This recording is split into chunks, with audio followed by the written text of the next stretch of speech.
Summit held this week in the Netherlands. The president started these summits 4 years ago in an effort to elevate the issue of nuclear security on a global level, and that's great. And at the same time, the United States is trying to lead the world on nuclear non-proliferation, nuclear safety, the reduction of nuclear threats. At the same time that we're doing that, our own handling of our own nuclear weapons, the largest nuclear weapons force in the world, is descending to Larry, Moe, and Curly status. How can both of these things be happening at once? Why does it keep getting worse? What does today's mass firing of our nation's nuclear officers mean for the future of the deadliest weapons in the history of humankind? Joining us now is Joe Cirincione, president of the Plowshares Fund and the author of Nuclear Nightmares, Securing the World Before It Is Too Late. Mr. Cirincione, you were the first man I wanted to talk to today when I shrieked at my desk when I saw this headline. Is this problem getting worse, the way it feels like it is getting worse, or are more people getting caught for something that that shouldn't be more alarming than it used to be? It is getting worse, Rachel. There's a reason that one of the top commanders released a statement a few months ago when this first came to light, that there was a rot in the nuclear command structure.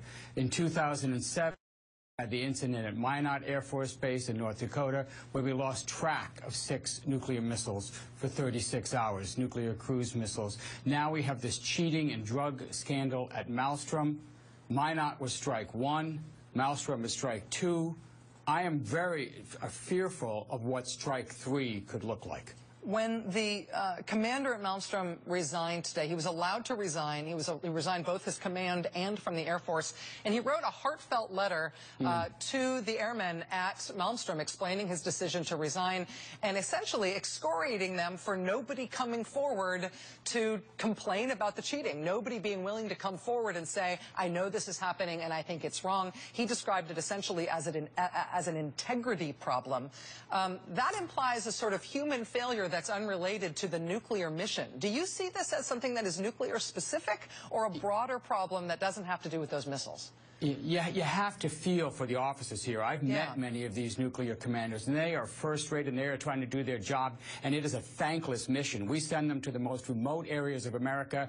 They pull 24-hour shifts underground, practicing to push a button that they know they're never going to push. No wonder there's morale problems here. So you have to feel for them. And here you've just stripped away the top command at one of the bases, basically ending these people's careers, although they'll stay in the Air Force for a little while longer. But does this solve the problem?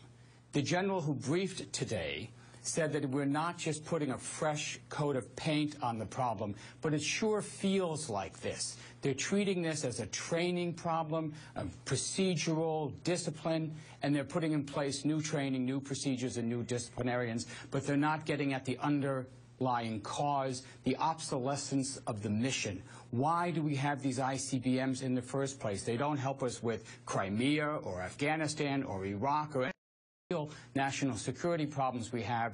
It's a meaningless mission. The officer corps knows it. That's the root of this problem. Unless you address that, you're going to be looking at another crisis in the not-too-distant future.